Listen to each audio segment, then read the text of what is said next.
السلام علیکم student, welcome back to my channel CN study. Hope آپ سب لوگ خیریت سے ہوں گے۔ آج ہم نے اردو 101 کا لیکچر نمبر 10 کور کرنا ہے۔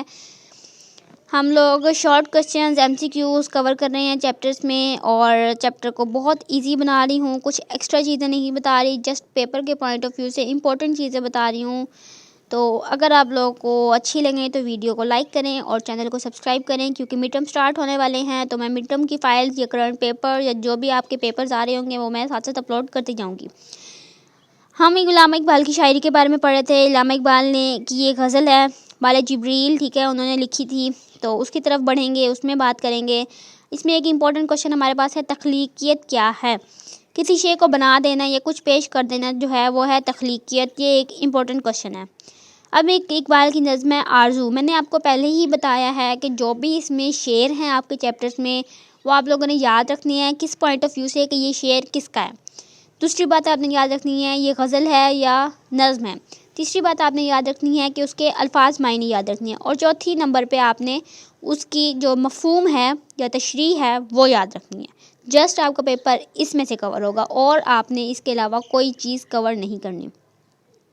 اب اقبال کی جو نظم ہے آرزو میں یہ ہے کہ وہ اللہ تعالیٰ آرزو کریں دنیا کی محفلوں سے اکتا گیا ہوں یارب، کیا لطف انجمن کا جب دل ہی بجھ گیا ہو، شورش سے بھاگتا ہوں دل ڈھونڈتا ہے میرا، ایسا سکوت جس پر تقریر بھی فدا ہو، آزاد فکر سے ہوں عزلت میں دن گزاروں، دنیا کے غم کا دل سے کانٹا نکل گیا ہو ہاتھ کا سرہانہ سبزے کا ہو بچھونا، شرمائے جس سے جلوت خلوت میں وہ ادا ہو، مانوس ات قدر ہو صورت سے میری بلبل، ننھے سے دل میں اس کے کھٹکھٹا نہ پیدا ہو کچھ میرا ہو نہ ہو دل فریب ایسا کہکشار کا نظارہ، پانی بھی موج بن کر اٹھ کر دیکھتا ہو، پانی کی چھو رہی ہو جھک جھک کے گل کی ٹہنی، جیسے ہنسی کوئی آئینہ دیکھتا ہو۔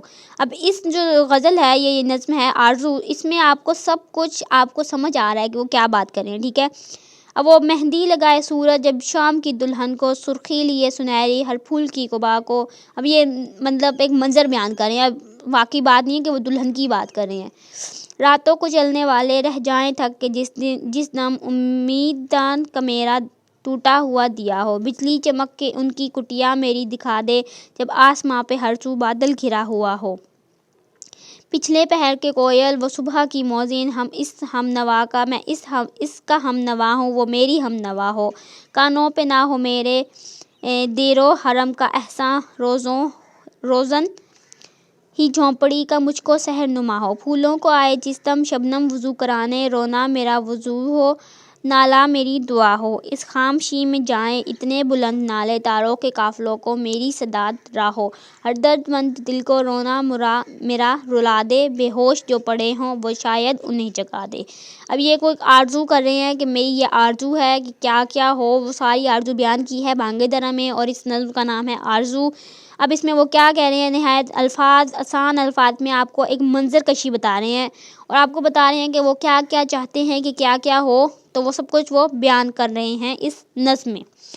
پھر جو ہے غالب کا شعر ہے یہ، اور پھر اس کی تشریح یاد کریں گے۔ پھر وہ جو آپ نے اوپر پڑھی ہے نا، آپ کو یہ ساری اب تشریح بتا رہے ہیں پیراگرافس میں، ڈفرینٹ پارٹس میں، ٹھیک ہے۔ یہ دیکھیں ہم لوگ یہ پڑھ چکے ہیں، پھر اس کی تشریح، پھر یہ شعر، پھر اس کی تشریح، پھر شعر، اور پھر اس کی تشریح۔ اس لیے تشریح یاد نہ کریں کیونکہ آپ لوگ کو آسانی سے سمجھ آ رہی ہے، اور اگر جس کو نہیں سمجھ آ رہی تو وہ ایک دفعہ تشریح پڑھ لے، اتنی مشکل نہیں ہے، ٹھیک ہے۔ پھر یہ وہی شعر، پھر اس کی تشریح، پھر شاعر ان کی غزل ہے اقبال کی، ٹھیک ہے، اقبال کی غزل ہے، پھر اس کے الفاظ معنی ہوں گے، آپ نے پھر اس کی تشریح یاد کرنی ہے، ٹھیک ہے۔ یہ دیکھیں الفاظ معنی، پھر تشریح، پھر الفاظ معنی، پھر تشریح، اور پھر الفاظ معنی، پھر تشریح، یہ اسی طرح چلتا جائے گا، اور آپ نے الفاظ معنی یاد کرنے ہیں کیونکہ MCQ میں آئیں گے، تشریح یاد کرنی ہے کیونکہ شارٹ یا لانگ کوشچن میں آئے گی۔ چیپٹر ختم ہو گیا ہے، ایزی تھا، بہت آسان تھا میرے اکارڈنگ اگر دیکھا جائے تو۔ اگر آپ لوگوں کو کوئی بھی مشکل ہو یا کوئی بھی پریشانی ہو تو آپ مجھے کمنٹ سیکشن میں بتا سکتے ہیں، I will help you۔ Next video میں ملیں گے، ٹل دین اللہ حافظ۔